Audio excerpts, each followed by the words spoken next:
Welcome everyone. So in this video, I'm going to address a two-sample test for proportions. I'm going to actually work out an example.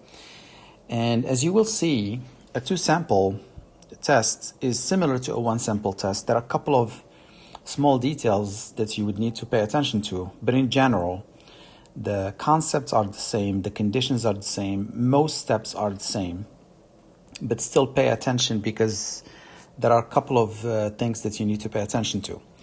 So here is an example. So Time magazine wanted to know the answer to this question: should the federal tax on cigarettes be raised to pay for healthcare reform? So they took a poll of 800 Americans and they asked this question. Now you could definitely use a one sample test for proportions here. You'll ask 800 people whether or not they would support a tax hike. The problem, of course, is we know that there are a couple of lurking variables that might impact the end result. One of them, one clear example would be the idea of who are you talking to? If you're talking to a smoker, there is a chance that this smoker will not approve of this tax hikes because they're going to be charged money whenever they buy cigarettes. If you are a non-smoker and you happen to be one of those 800 people, you probably, I'm not sure, but there is a chance that you might say, sure, that's not going to impact me anyway, so let's raise the taxes on cigarettes so we can pay for something else that matters to everybody else. That doesn't mean if you are a smoker, you wouldn't approve of this, or if you are a non-smoker, you would approve for sure.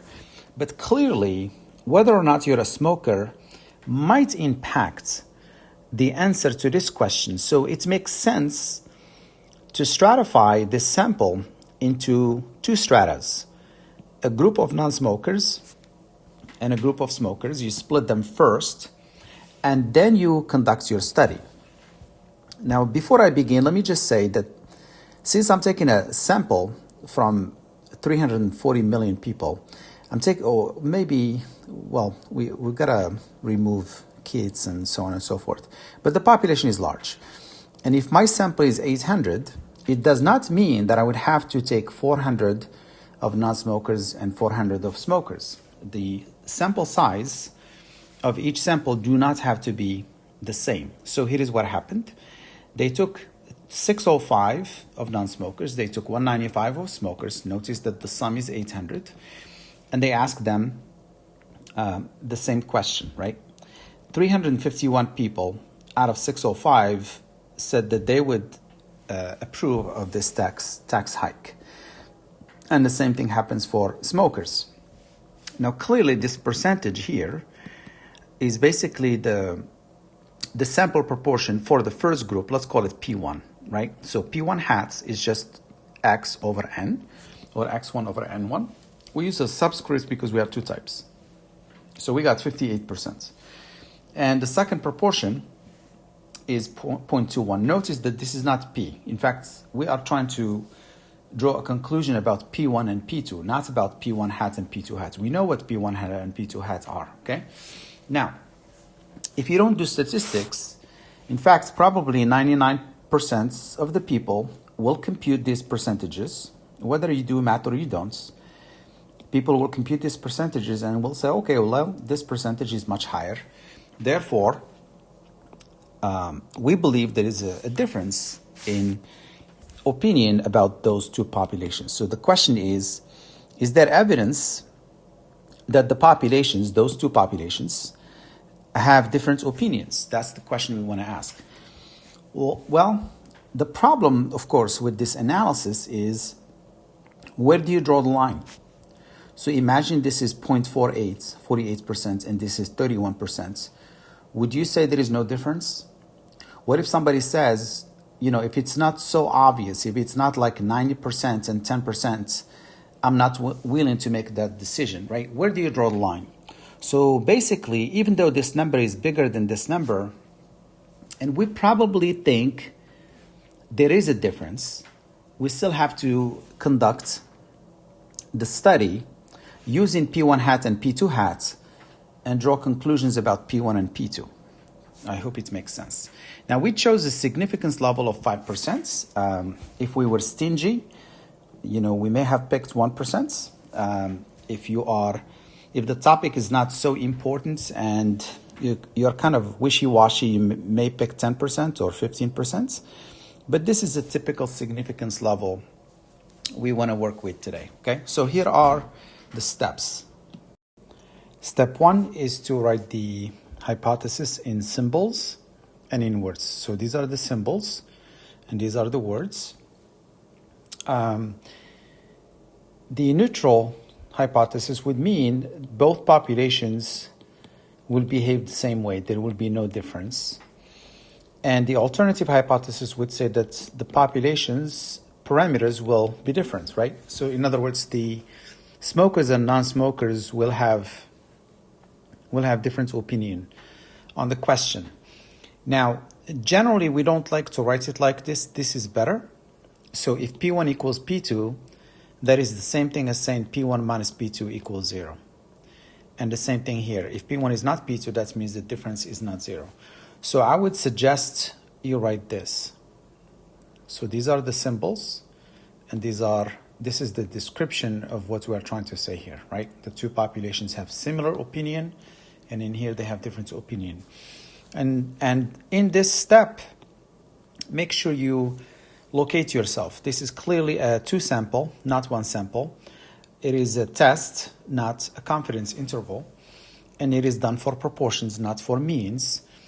Feel free to add z-test. We always use the z-test with proportions. We will never use the t-test for proportions because the standard deviation of p hat is known because p hat follows a binomial distribution, and the standard deviation of the binomial is always square root of npq. So we will never use a t-test for proportions. And the second step is to test the conditions. And the conditions for the 2 sample is the same thing as the ones for the 1 sample. Number 1 is randomness. In other words, are the samples taken properly? We were told that this is just a telephone poll. They talked to 800 people. That is probably not the best way to solicit information. So those samples are chosen samples are not representative of the populations of interest. This is the worst thing you can do.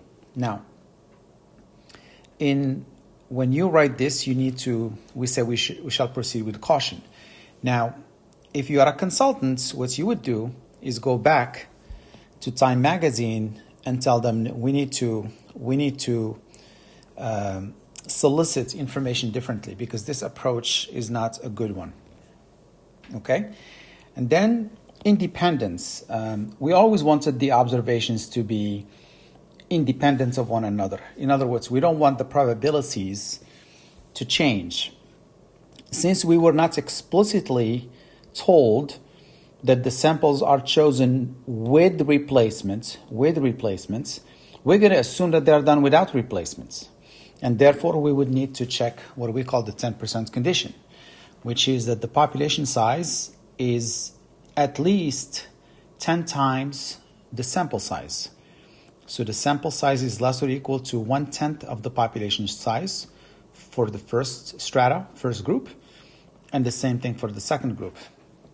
Now, N1 and N2 are given. So if N1 is 605, we assume that there are at least 6,050 non-smokers, and we know that that is the case. So in the US, you definitely have at least 6,050 people who don't smoke. The same thing for the smokers. And then the large counts. This is for proportions. We always check the large counts. Again, p hat follows a binomial distribution, but we're not interested in working with discrete distribution. We're interested in working with normal distribution. P-value, you have a standard normal here, you find a z-score or the z-test. We want to work with normal distributions. And we learned that you can use what we call the normal approximation to the binomial. So to turn this distribution from being binomial to normal, we want to make sure that NP and NQ are more than 10. Well, these are your NP and NQ because they have two of them, right? N1P1, N2P2, and N1Q1 and N2Q2. I checked them and they're all more than 10.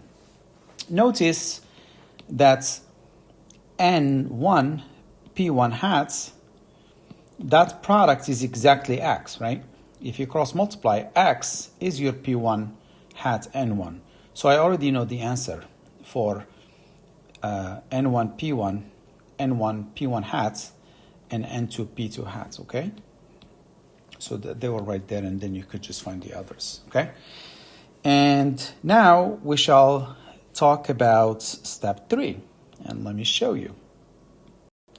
So step 3 is to perform the calculation, and nobody forgets about this step. To find the Z statistic, you always have to use this formula here. It is your statistic. In our case, it's P1 hats minus P2 hats minus the parameter P1 minus P2 when H null is true. The book doesn't write this for you, but I'm reminding you, this is always when H null is true, divided by the standard deviation of my P1 hats minus P2 hats.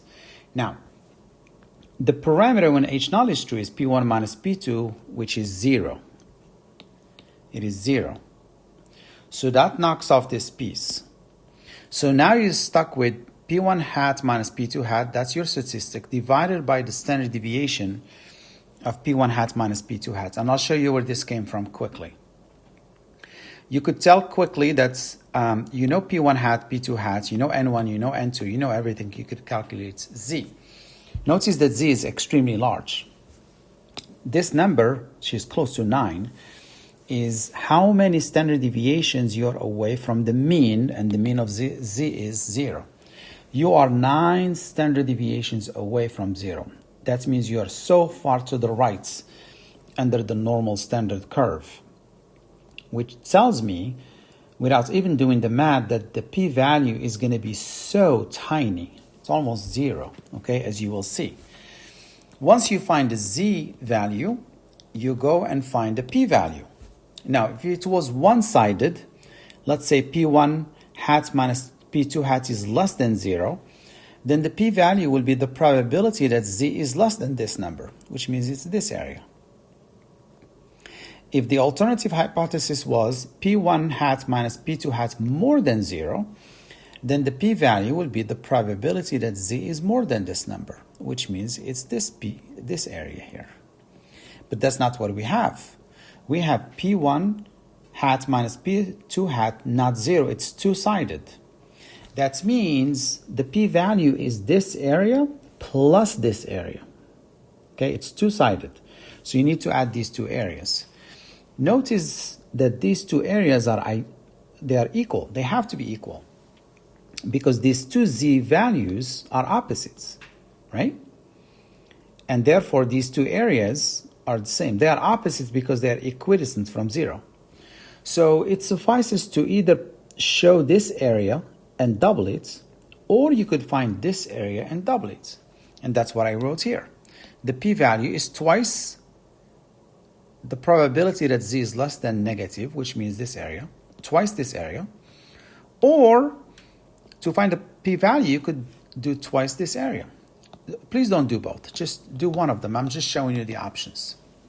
And as I mentioned, the p-value is extremely small. It's like 0, right? 2.603 times 10 to the negative 19, which is essentially 0. Now, before I draw the conclusion, let me show you how you could find this p-value and this statistic using this method in blue. Method 2, the graphing calculator. You click on Stat and Test again. You always do these, right? This time you're going to go to number 6. And how do I know? Because I know what I am. This is a two-sample test for proportions. And you will see the words two proportion z-test or something similar. You click on number 6. You enter x1 and n1. It'll compute p1 hat for you for free. you enter x2 and n2, you click on this option because this is two-sided, and click on calculate. You get that for free, and you get that for free, okay?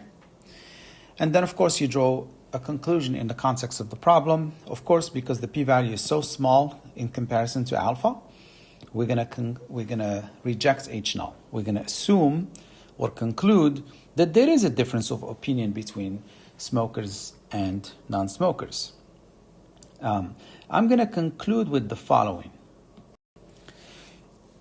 I want to show you why is it that the standard deviation of P1 hat minus P2 hat is this, okay?